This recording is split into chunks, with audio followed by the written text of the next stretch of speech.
I'm very pleased to welcome the most eminent scholars in the Muslim world, and I welcome them to this program.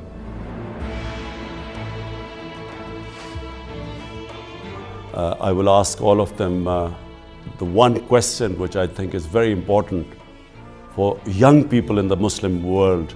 They want to know the answer. And the question is,